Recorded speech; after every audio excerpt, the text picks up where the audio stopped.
बिस्मिल्लाहिर्रहमानिर्रहीम। अस्सलाम वालेकुम नाज़रीन, आप देख रहे हैं ग्लोबल अफेयर और मैं हूं मोहसिन नाना। नाज़रीन, 2 दिन पहले पाक फ़ौज के ऊपर टीटीपी की तरफ से भारतीय जो फितना अल ख़वारिज हैं, इनकी तरफ से नाज़रीन एक तबाहकुन तारीख़ का तबाहकुन हमला जो है ये किया गया है।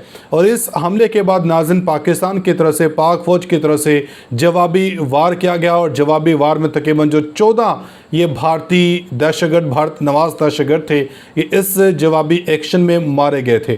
तो उसके बाद नाज़रीन पाक फ़ौज की तरफ से इलाके भर में जो सर्च ऑपरेशन है वो भी जारी कर दिया गया था। तो सर्च ऑपरेशन के बाद नाज़रीन पाक फ़ौज की तरफ से भारत के ख़िलाफ़ जो एक्शन लिया गया, जो ऑपरेशन, एक दबंग ऑपरेशन लॉन्च किया गया था इन दहशतगर्दों के ख़िलाफ़, इन टेररिस्ट के ख़िलाफ़ नाज़रीन। तो इस ऑपरेशन में पाक फ़ौज ने भारतीय रॉ के एजेंटों को गिरफ़्तार किया है।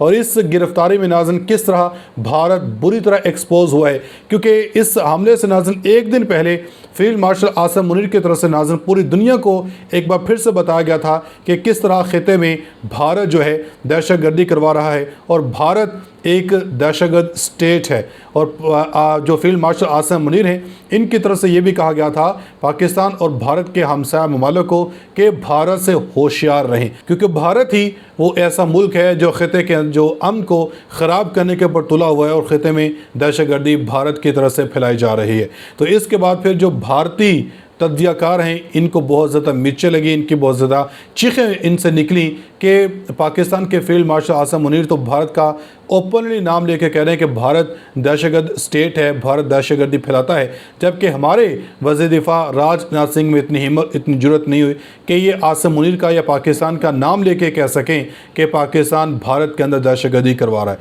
तो क्या नाज़रीन अब पाकिस्तान के इस एक्शन के बाद ये पाकिस्तान की जो JF-17 और मिराज की एयरबेस है, ये इसके ऊपर हमले का ख़तरा है? क्या इसके ऊपर भारत की तरफ से या TTP की तरफ से हमला हो सकता है?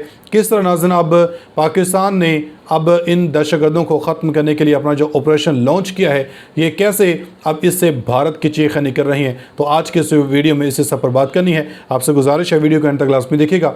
अगर आप लोगों ने अभी तक हमारे इस यूट्यूब चैनल को सब्सक्राइब नहीं किया तो सब्सक्राइब लाजमी कर दें, साथ बने बेल आइकन को दबा दें ताकि हर नई आने वाली वीडियो आप तक आसानी से पहुँचती रहे। नाज़रीन, सबसे पहले ज़रा ये AM राड की एक रिपोर्ट है। इस रिपोर्ट में इन्होंने डिटेल से बताया कि कैसे अब पाकिस्तान ने नाज़रीन इन दहशतगर्दों के ख़िलाफ़ अपना ऑपरेशन लॉन्च किया है और इस ऑपरेशन में भारतीय रॉ के एजेंट जो हैं ये गिरफ़्तार किए गए हैं।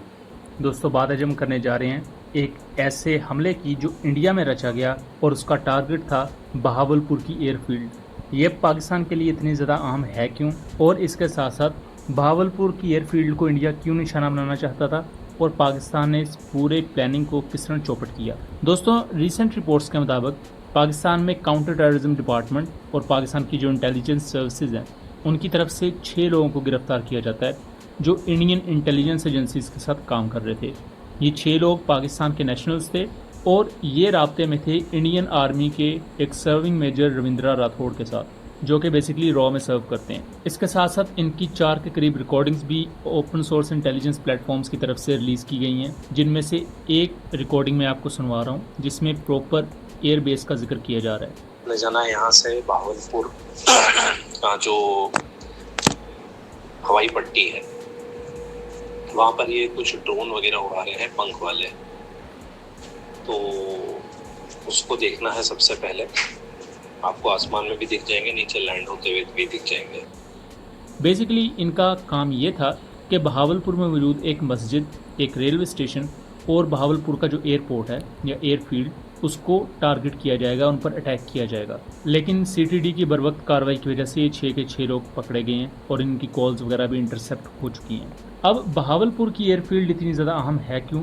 क्योंकि बहावलपुर की एयर बेस को लेकर बहुत से लोग यही कहेंगे कि वहाँ तो पाकिस्तान एयरफोर्स की कोई बेस नहीं है, बट वहाँ बेसिकली एक एयरपोर्ट है, एक एयरफील्ड है और वहाँ पाकिस्तान एयरफोर्स के एसेट्स भी इससे पहले डिप्लॉय रह चुके हैं।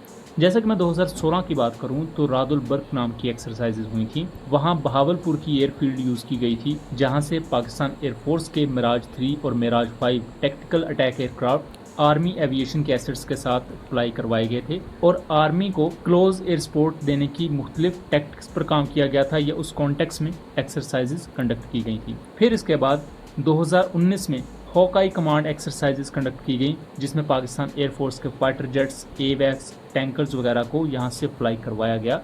और उसमें भी ज़ाहिरी बात है नई जंगी हिकमत अमली और नई टैक्टिक्स को डेवलप करने के लिए इस तरह की वॉर गेम्स कंडक्ट की जाती हैं। इसके साथ साथ स्पेयर्स ऑफ विक्ट्री 2025 के बारे में भी अनकन्फर्म्ड रिपोर्ट्स ये मौजूद हैं कि पाकिस्तान एयरफोर्स के कुछ JF-17 एयरक्राफ्ट के यूनिट्स इस एयरबेस से या इस एयरफील्ड से फ्लाई करवाए गए थे, ताकि उन्हें स्पेयर्स ऑफ विक्ट्री एक्सरसाइज में मौजूद इत्तेहादी कंट्रीज़ के फाइटर जेट्स के खिलाफ पिच किया जा सके। इसके अलावा बाकी जो JF-17 और पाकिस्तान के दूसरे फाइटर जेट्स थे वो मेन पाकिस्तान एयरफोर्स की बेसिस से फ्लाई करवाए जा रहे थे। अब पाकिस्तान की जो एयरफील्ड हैं या पाकिस्तान की जो एयर बेसिस हैं वो इंडिया के निशाने पर पहले से ही रही हैं। इससे पहले भी मल्टीपल ऐसे वाक़यात हो चुके हैं।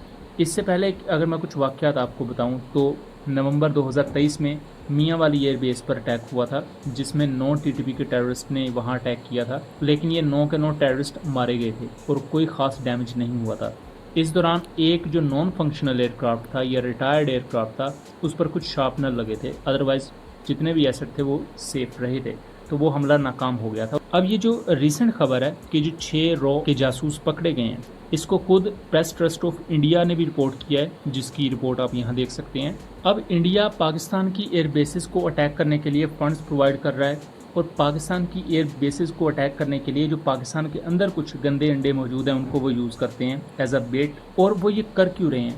पहली चीज़, पाकिस्तान में डिस्टेबिलिटी क्रिएट की जाए, और दूसरी अहम चीज़ जो पाकिस्तान एयरफोर्स का खौफ है इंडिया को।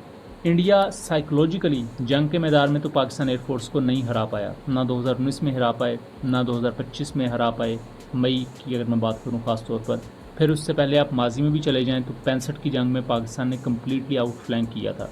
फिर 71 की जंग में भी आ जाएं तो उस वक्त पाकिस्तान कम्प्लीटली आउट नंबर था इंडिया के मुकाबले में, कि जहाँ पाकिस्तान के 2 स्क्वाड्रन थे तो इंडिया के 11 स्क्वाड्रन थे या 9 स्क्वाड्रन थे। तब भी पाकिस्तान एयरफोर्स की जो परफॉर्मेंस थी वो रिलेटिवली बहुत अच्छी थी। तो पाकिस्तान एयरफोर्स का जो साइकोलॉजिकल इम्पैक्ट है इंडिया पर वो हमेशा से रहा है और वो आज तक नज़र आता है। तो इंडिया इसी कॉन्टेक्स्ट में पाकिस्तान की एयर बेसिस को या एयर फील्ड्स को इन टेरर अटैक्स के थ्रू निशाना बनाने की कोशिश करता है। लेकिन यहाँ पाकिस्तान के इंटेलिजेंस नेटवर्क ने बहुत अच्छा काम किया है, जो इस पूरी कार्रवाई को होने से पहले ही इंटरसेप्ट किया गया और कामयाबी के साथ और अपनी इस एयर फील्ड पर होने वाले मुमकिन हमले को होने से पहले ही रोक दिया गया। जी नाज़रीन, आपने ये रिपोर्ट देखी है। इसके बाद अब एक चीज़ तो वाज़ेह हो चुकी है कि अब भारत, जिस तरह पाकिस्तान ने भारत को शिकस्त दी है, पूरी दुनिया में भारत जो है बदनाम हुआ है, भारत की अब जो है तारीख़ी ज़िल्लत और रुसवाई का सामना करना पड़ा है। इसके बाद भारत ने पाकिस्तान से बदला लेने की ठान ली है और इसलिए नाज़रीन पाकिस्तान के ऊपर अब ये ख़तरा मंडला रहा है कि भारत दोबारा से पाकिस्तान के ऊपर अटैक कर सकता है। अब तक लिए तो नहीं, अपनी फीडबैक के कमेंट सेक्शन में लाज़मी दीजिएगा। मिलेंगे अगली वीडियो में, तब तक के लिए अल्लाह हाफ़िज़।